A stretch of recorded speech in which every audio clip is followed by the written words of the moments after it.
Welcome back, everyone, to a StarCraft 2 balanced discussion. We've had a new community update, as Blizzard promised, and they have delivered. Whether you were dreading it, looking forward to it, seeing if we were finally removing Terran, nerfing Protoss into the ground, giving Zerg double the IQ points, bringing them into double digits, whatever it is, we have a new update, and this is the final update before the patch will go live in the middle of the year, in the middle of the WCS season, so kind of a dramatic thing. But first, we're going to summarize what made it through from the first one and what didn't. First, while most of it made it through, one did not. Stim pack upgrade research duration reduced from 121 to 100, so faster stim, which is to give Terran more options against, transitioning from early defensive tech, especially 111 or aggression, into an actual stable unit composition like bio. New upgrade, enhanced shockwaves, increase the radius of Ghost CMP from 1.5 to 2 on the Ghost Academy. So it's a significant amount of time, but it's like a late game option, especially against Protoss, but also against Zerg, and maybe a little bit against Terran, but mostly Protoss and then Zerg.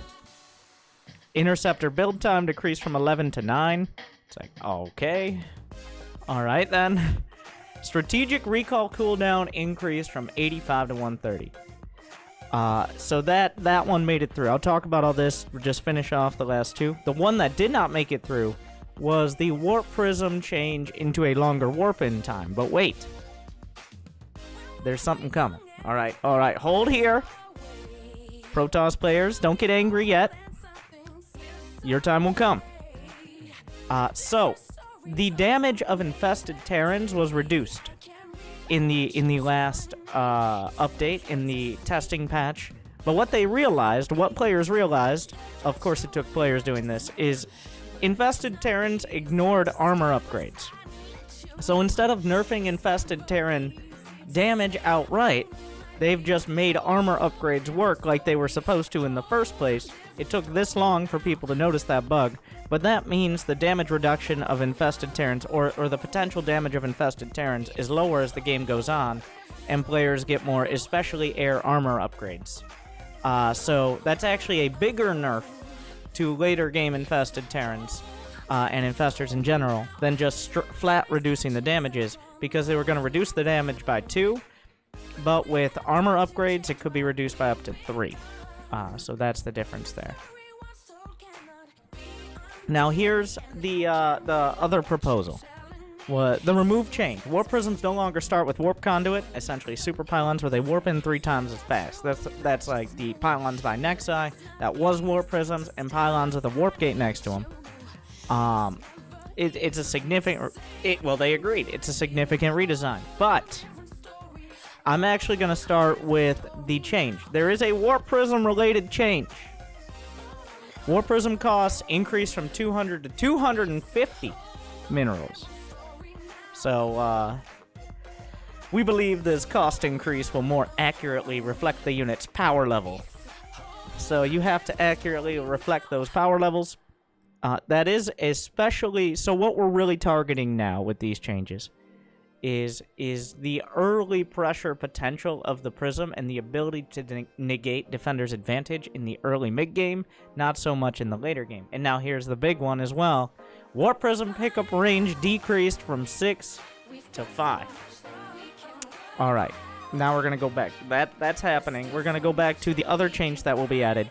Overlord's speed, or like no one ever calls it unless they're casting for the first time and know nothing about StarCraft. Pneumatized Carapace, I think I'm saying that right, decreased from 100 to 75. The biggest issue with Overlord speed now is it's a significant investment, especially of gas early on for Zergs, and getting additional gas on top of like Zergling speed or any other tech is a big investment. So sometimes the problem was, with especially Zerg versus Protoss, you'd invest in Overlord speed, so that way you'd be able to scout what's about to kill you because you don't have enough money to respond to it. the investment in overlord speed would sometimes be the tipping point as to whether you can respond to what you scouted in the first place. So a little bit of a a buff there to overlord speed. Getting it a little bit closer. They don't want it to be 100% of the time upgrade, but we heard varied opinions regarding the efficacy of this change, so we want to be very careful. So, it's mostly for scouting Protoss, which is the big issue, especially when they open Stargate. So essentially what this means is Protoss players are like, how are we ever supposed to do damage? And Zerg players were like, why don't we just make it free? Like, but it doesn't hurt, and it's definitely something that will have players giving it another shot. I think Overlord speed is already underutilized for the cost. You'll see Cyril get it in many of his EVPs, and you might be like, is Cyril really the gold standard? And I'd argue, is he not? Despite what certain Zerg versus Zerg matchups may or may not have happened. But we'll see. I like that change. Anything that allows players who are actively scouting, not passively, actively scouting, to get more information, I'm usually in favor of, as a matter of principle, because you have to go get that information and interpret it, but it's more easily accessible. Okay, Warp Prism pickup range decreased from 6 to 5. This is big. Like Archon juggling, Immortal juggling, everything juggling. Essentially, the Warp Prism has shorter pseudo arms. The Ghetto Blink upgrade that the Warp Prism, even in PvP, it's a big thing. A large pickup range can be frustrating to play against and contributes to the potency of Immortal all-ins. Yeah, I'll agree with that. There's room to adjust the opponent's ability to interact with the Warp Prism. Okay, so I feel like this is a prime opportunity to have, like, Blizzard's PR translator removed. So what this really means is, yeah, maybe you'll be able to actually kill the Warp Prism now, and all those bad Protoss who are relying on the Warp Prism being just a little bit out of range, gonna get their Warp Prism killed and look like the greedy bastards they are. Cause how many times have queens tried to if I could just little bit, like 2 more hit. How many times? So this is mostly a PvZ change. It will affect Protoss versus Protoss, maybe make it very slightly less of a mess. But most of this is not so much changing the balance of Protoss versus Zerg. And Protoss players I know will argue very differently, but what we're trying to do is, with these changes, is make it feel less like, oh, I guess I'm dead now, because you didn't quite scout something, or it's so difficult to respond to certain units. Mostly the Warp Prism and Warp Prism all in. So the Warp Prism getting a whole lot of loving attention here today. Tough love, but the last few months and few weeks have seen it be a topic of many, many, many discussions. And now this one, Zealot charge, additional impact damage decreased from 8 to 0. So, for those of you Protoss out there in Diamond and below, get ready to get angry about a change that I'd argue at least half of Protoss in the Meta Leagues didn't even know existed. Did you know charge did damage on impact? You didn't? Well, it doesn't matter after this patch, because it's gone. So, part of the strength of charge lots was that they get up in your grill, and then get attacks off, but additionally, charge did damage. So, essentially, letting the Zealots touch you was already a big damage output, especially on the open field. And yeah, that's my best. They contribute greatly to the power level. A lot of power level discussion here. Whether they're used in direct engagements or as part of a harassment role in combination with Warp Prisms. In both these roles, we believe Zealots might be slightly too powerful relative to their cost.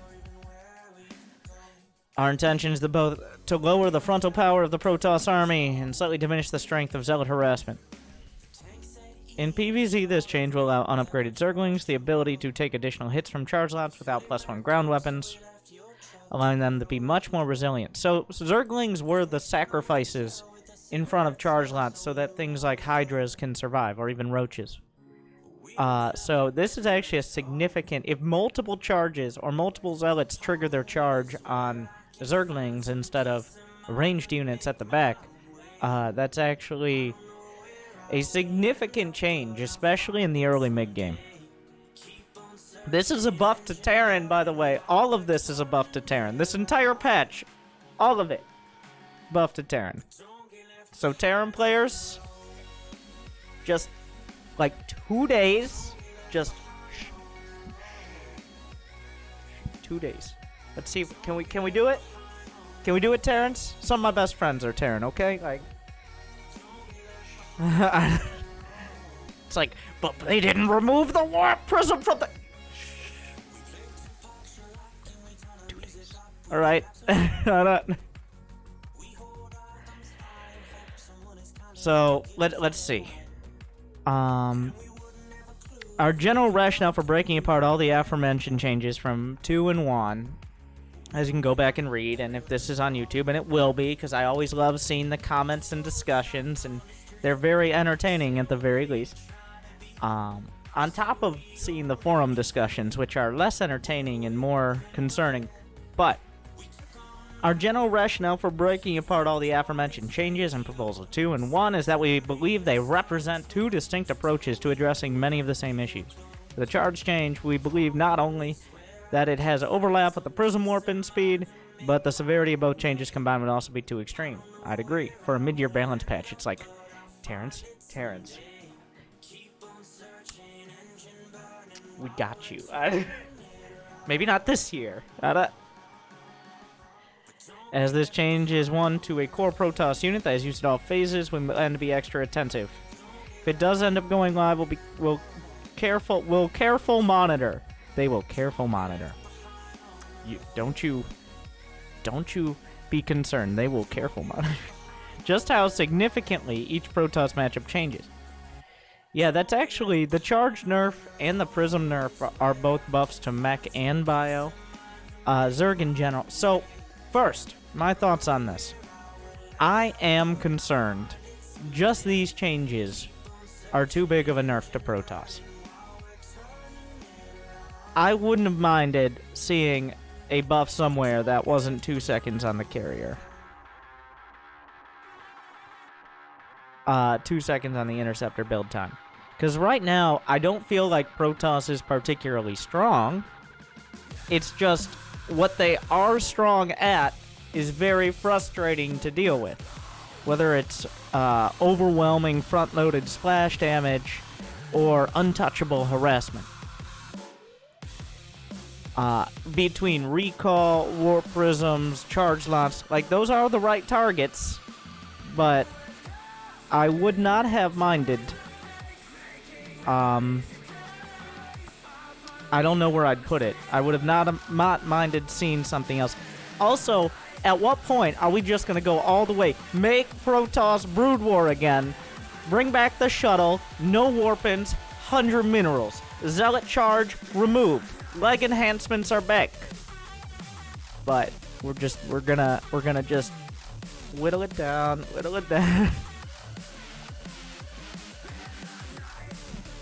But overall, I think all of these changes are positive. The EMP change, the infested Terrans not being bugged out. I mean, that one's kind of a given. The ideas are good. My concern is this is actually too much of a nerf to Protoss. And as a random player who is not a professional, because believe it or not, professional players who all play a single race have a biased interest, whether they acknowledge it or not, in their race being at least marginally better. I do like the removal or I guess a retuning in Blizzard speak of things that do not have meaningful interaction.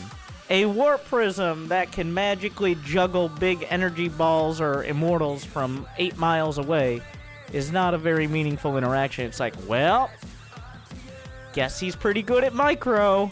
You know what I can do? I can stutter step my queens. I don't know.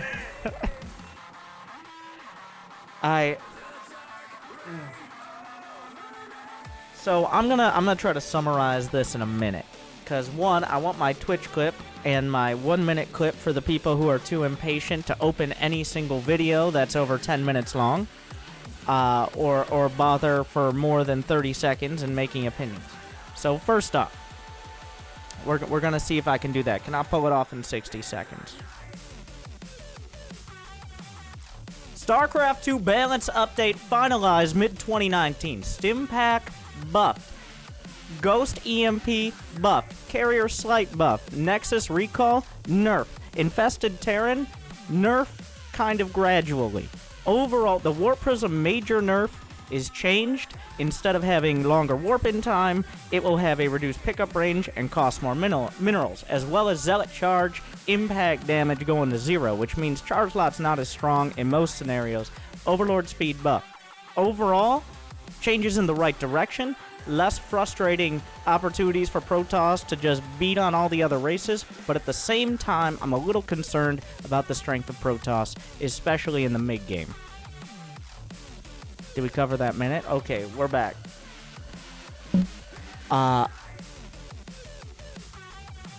We'll have to see how it plays out. I'm not sure. Maybe this will inspire players to use different strategies and will unlock different options. I'm not sure how Zerg players... I'm excited to see how Zerg players will take advantage of this. I'm not saying that like, oh, Zerg's got it now. But the Overlord speed change is a welcome one. The fact it's being looked at is good.